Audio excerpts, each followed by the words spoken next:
जय श्री कुंज बिहारी की, जय श्री राधा प्यारी की। हरे कृष्णा कृष्णा कृष्णा हरे हरे, हरे रामा राम राम हरे हरे।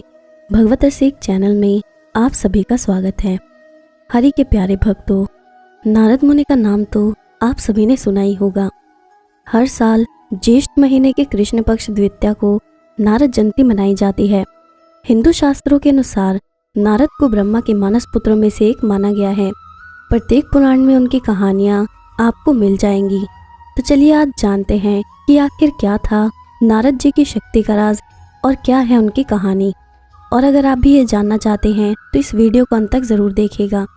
मगर ये जानने से पहले अगर आपने अभी तक इस चैनल को सब्सक्राइब नहीं किया है तो जल्दी से इस चैनल को सब्सक्राइब करें, ताकि नई वीडियो अपलोड होते ही आपके पास उसकी नोटिफिकेशन आ जाए और आप सबसे पहले उस वीडियो को देख सको। तो चलिए जानते हैं। हिंदू मान्यताओं के अनुसार नारद मुनि का जन्म सृष्टि के रचयिता ब्रह्मा जी की गोद में हुआ था। ब्रह्मवैवर्त पुराण के मतानुसार ये ब्रह्मा के कंठ से उत्पन्न हुए थे। देव ऋषि नारद को महर्षि व्यास, महर्षि वाल्मीकि और महाज्ञानी शुकदेव का गुरु माना जाता है। कहते हैं कि दक्ष प्रजापति के 10,000 पुत्रों को नारद जी ने संसार से निवृत्त की शिक्षा दी थी। देवताओं के ऋषि होने के कारण नारद मुनि को देव ऋषि कहा जाता है। प्रसिद्ध मैत्रायणी संहिता में नारद को आश्चर्य के रूप में सम्मानित किया गया है। कुछ स्थानों पर नारद का वर्णन बृहस्पति के शिष्य के रूप में भी मिलता है। अथर्ववेद में भी अनेक बार नारद नाम के ऋषि का उल्लेख मिलता है। भगवान सत्यनारायण की कथा में भी उनका उल्लेख है। नारद मुनि ने भृगु कन्या लक्ष्मी का विवाह विष्णु के साथ करवाया। इंद्र को समझा बुझाकर उर्वशी का पुरूरवा के साथ परिणय सूत्र कराया। महादेव द्वारा जलंधर का विनाश करवाया। कंस को आकाशवाणी का अर्थ समझाया। वाल्मीकि को रामायण की रचना करने की प्रेरणा दी। व्यास जी से भागवत की रचना करवाई। इंद्र, चंद्र, विष्णु, शंकर, युधिष्ठिर, राम, कृष्ण, इन सभी को उपदेश देकर कृत्य विमुख किया। कहते हैं कि ब्रह्मा से ही इन्होंने संगीत की शिक्षा ली थी। भगवान विष्णु ने नारद को माया के विविध रूप समझाए थे। नारद अनेक कलाओं और विद्याओं में निपुण हैं। कई शास्त्र इन्हें विष्णु का अवतार भी मानते हैं और इस नाते नारद जी त्रिकालदर्शी हैं। ये वेदांत प्रिय, योगनिष्ठ, संगीत शास्त्री, औषधि ज्ञाता, शास्त्रों के आचार्य और भक्ति रस के प्रमुख माने जाते हैं। देव ऋषि नारद को श्रुति स्मृति, इतिहास, पुराण, व्याकरण, वेदांग, संगीत, खगोल, भूगोल, ज्योतिष और योग जैसी कई शास्त्रों का प्रकांड विद्वान माना जाता है। नारद मुनि भागवत मार्ग प्रशस्त करने वाले देव ऋषि हैं और 5 रात्र इनके द्वारा रचित प्रमुख ग्रंथ हैं। वैसे 25,000 श्लोकों वाला प्रसिद्ध नारद पुराण भी इन्हीं द्वारा रचा गया है। इसके अलावा नारद संहिता संगीत का एक उत्कृष्ट ग्रंथ है। नारद के भक्ति सूत्र में वे भगवत भक्ति की महिमा का वर्णन करते हैं। इसके अलावा बृहनारदीय उपपुराण संहिता यानी स्मृति ग्रंथ, नारद परिव्राज कोपनिषद और नारदीय शिक्षा के साथ ही अनेक स्तोत्र भी उपलब्ध हैं। नारद विष्णु के भक्त माने जाते हैं और इन्हें अमर होने का वरदान प्राप्त है। भगवान विष्णु की कृपा से ये सभी युगों और तीनों लोकों में कहीं भी प्रकट हो सकते हैं। ये भी माना जाता है कि लघिमा शक्ति के बल पर वो आकाश में गमन किया करते हैं। लघिमा का अर्थ है लघु और लघु का अर्थ है हल्की रुई जैसे पदार्थ की धारणा से आकाश में गमन करना। एक थ्योरी टाइम ट्रैवल की भी है। प्राचीन काल में संत कुमार, नारद, अश्विन कुमार, कई हिंदू देवता टाइम ट्रैवल किया। वे पुराण में ऐसी कई घटनाओं का जिक्र है। देव ऋषि नारद को दुनिया का प्रथम पत्रकार या पहले संवाददाता होने की गौरव प्राप्त है, क्योंकि देव ऋषि नारद ने इस लोक से उस लोक में परिक्रमा करते हुए संवादों के आदान प्रदान द्वारा पत्रकारिता का प्रारंभ किया था। इस प्रकार देव ऋषि नारद पत्रकारिता के प्रथम पुरुष हैं। वो इधर से उधर भटकते या भ्रमण करते ही रहते हैं। एक अन्य कथा के अनुसार दक्ष पुत्रों को योग का उपदेश देकर संसार से विमुख करने पर दक्ष क्रोध हो गई और उन्होंने नारद का विनाश कर दिया। फिर ब्रह्मा के आग्रह पर दक्ष ने कहा कि मैं आपको एक कन्या दे रहा हूँ। उसका कश्यप के साथ विवाह होने पर नारद पुनः जन्म लेंगे। पुराणों में ऐसा भी उल्लेख मिलता है कि राजा प्रजापति दक्ष ने नारद को श्राप दिया था कि वो 2 मिनट से ज्यादा कहीं रुक नहीं पाएंगे। यही वजह है कि नारद अक्सर यात्रा करते रहते हैं। कहते हैं कि भगवान विष्णु ने नारद को माया के विविध रूप समझाए थे। एक बार यात्रा के दौरान एक सरोवर में स्नान करने से नारद को स्त्री तत्व प्राप्त हुआ।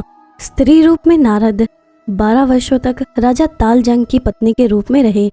फिर विष्णु भगवान की कृपा से उन्हें पुणे सरोवर में स्नान का मौका मिला और वो पुणे नारद के स्वरूप को लौटे। नारद हमेशा अपनी वीणा की मधुर तान से विष्णु जी का गुणगान करते रहते हैं।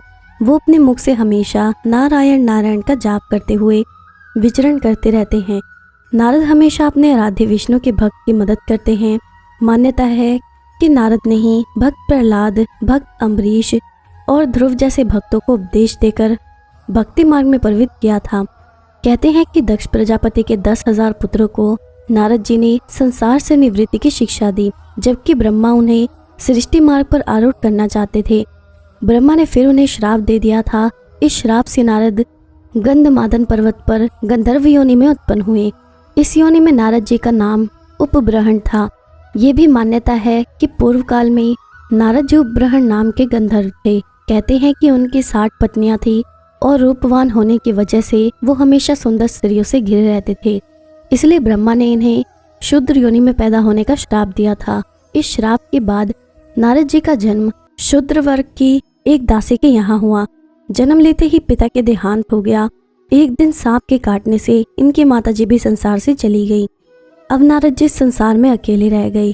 उस समय इनकी अवस्था मात्र 5 वर्ष की थी। एक दिन चतुर्मास के समय संत जन उनके गांव में ठहरे। नारद जी ने संतों की खूब सेवा की। संतों की कृपा से उन्हें ज्ञान प्राप्त हुआ। समय आने पर नारद जी का 5 भौतिक शरीर छूट गया और कल्प के अंत में ब्रह्मा जी के मानस पुत्र के रूप में अवतरण हुए। तुलसीदास जी के श्री रामचरितमानस के बालकांड के अनुसार नारद जी को अहंकार आ गया कि उन्होंने काम पर विजय प्राप्त कर ली है। भगवान ने एक बार अपनी माया से एक नगर का निर्माण किया जिसमें एक सुंदर राजकन्या का स्वयंवर चल रहा था। नारद जी ने भगवान के पास जाकर उनका सुंदर मुख मांगा ताकि राजकुमारी उन्हें पसंद कर ले, परंतु अपने भक्त की भलाई के लिए भगवान ने नारद को बंदर का मुंह दे दिया। स्वयंवर में राजकन्या जो कि स्वयं लक्ष्मी जी हैं, उन्होंने भगवान को वर लिया। जब नारद जी ने अपना मुंह जल में देखा तो उनका क्रोध भड़क गया। नारद जी ने भगवान विष्णु को श्राप दिया कि उन्हें भी पत्नी का विछोह सहना पड़ेगा और वानर ही उनकी मदद करेंगे। पुराणों के अनुसार ब्रह्मा जी ने नारद जी से सृष्टि के कामों में हिस्सा लेने और विवाह करने के लिए कहा, लेकिन उन्होंने अपने पिता ब्रह्मा की आज्ञा का पालन नहीं किया और वो विष्णु भक्ति में ही लगे रहे। तब क्रोध में आकर ब्रह्मा जी ने देव ऋषि नारद को आजीवन अविवाहित रहने का श्राप दिया। अंत में नारद जयंती के दिन भगवान विष्णु और माता लक्ष्मी का पूजन करने के बाद ही नारद मुनि की पूजा की जाती है। इस दिन गीता और दुर्गा सप्तशती का पाठ करना चाहिए। इस दिन भगवान विष्णु के मंदिर में भगवान कृष्ण को बांसुरी भेंट कर अन्न और वस्त्र का दान करना चाहिए। तो चलिए अब बृहस्पति भगवान की एक कथा के बारे में जानते हैं। 2 भाई बहन थे। बहन बृहस्पतिवार के व्रत करती थी। बृहस्पति महाराज आते, 4 लड्डू और चांदी का कटोरा देकर चले जाते। बहन लड्डू खा लेती, कटोरा कोठरी में धर लेती। एक दिन उसकी भाभी ने कोठरी खोल के देखा, कोठरी में जगमग हो रही है। उसने पड़ोसन से कहा, मेरी ननद चांदी का कटोरा कहाँ से लाई? कोठरी जगमग हो रही है। पड़ोसन बोली, अपने आदमी से पूछना। भाभी बोली, मेरा आदमी तो मेरी बात ही नहीं सुनता। पड़ोसन बोली, दाल का चमचा भात में और भात का चमचा दाल में डाल देना। दूसरे दिन भाभी ने दाल का चमचा भात में और भात का चमचा दाल में डाल दिया। लड़की का भाई बोला, तू पागल हो गई है। भाभी बोली, पागल मैं नहीं हो रही, तुम्हारी बहन हो रही है। पता नहीं कहाँ से चांदी के कटोरे ला लाकर कोठरी भर रखी है। पूरी कोठरी जगमग कर रही है, इसे घर से निकाल दो। भाई जाकर अपनी बहन से बोला, जी मामा के घर चलें। बहन जानती थी कैसे मामा के घर ले जा रहा है। बहन बोली, भाई जहाँ केले का पेड़ हो और पास में मंदिर हो वहीं उतार देना। भाई ने भी हाँ कर दी। आगे जंगल में एक मंदिर और केले के पेड़ के पास उसे उतार दिया। बृहस्पतिवार का दिन था। लड़की ने केले के पेड़ की पूजा की, बृहस्पति की कहानी कही। बृहस्पति महाराज आए, चांदी के कटोरे में 4 लड्डू देकर जाने लगे। भाई छिपकर देख रहा था। उसने दौड़कर बृहस्पति के पैर पकड़ लिए। बृहस्पति जी बोले, छोड़ पापी मेरे पैर, ये तो सत का व्रत करती है। चांदी का कटोरा मैं देकर जाता हूँ, तू इसे कलंक लगा रहा है। भाई बहन को लेकर वापस घर आया। भाभी दरवाजे पर खड़ी देख रही थी और बोली, इसको फिर लेकर आ गया। भाई बोला, इसे कुछ मत कहना, ये बृहस्पति के व्रत करती है। वो ही इसे चांदी का कटोरा देकर जाते हैं। भाभी ने सोचा मैं भी देखूंगी ये कैसे बृहस्पति के व्रत करती है, और वो इसे चांदी का कटोरा देकर जाते हैं। वो जाकर सारे पड़ोस में सबको बोल आई, सब अपने अपने बच्चे लेकर आ जाना, मेरी ननद बृहस्पति का व्रत करती है, सबको 4-4 लड्डू और चांदी का कटोरा मिलेगा। बहन ने ये बात सुनी तो वो एक टांग पर खड़ी होकर बोली, हे बृहस्पति महाराज, आज मेरी लाज रखना। 3 बार ऐसा कहा। बृहस्पति महाराज आए, सबको 4-4 लड्डू और चांदी का कटोरा देकर चले गए। तो इस तरह बृहस्पति जी ने अपने भक्त की लाज रखी। आशा करती हूँ कि आपको आज की वीडियो अच्छी लगी होगी, और अगर आपको ये वीडियो अच्छी लगी है तो इस वीडियो को लाइक ज़रूर करिएगा और जितना हो सके उतना शेयर करिएगा, ताकि अन्य भक्तों तक भी ये वीडियो पहुँच सके। और आप मुझे मेरे इंस्टाग्राम और फेसबुक पर भी फॉलो कर सकते हैं, जिसका लिंक आपको नीचे डिस्क्रिप्शन में मिल जाएगा। अब मैं आपसे विदा लेती हूँ। जय श्री कुंज बिहारी की, जय श्री राधा प्यारी की। हरे कृष्णा कृष्णा कृष्णा हरे हरे, हरे रामा राम राम हरे हरे।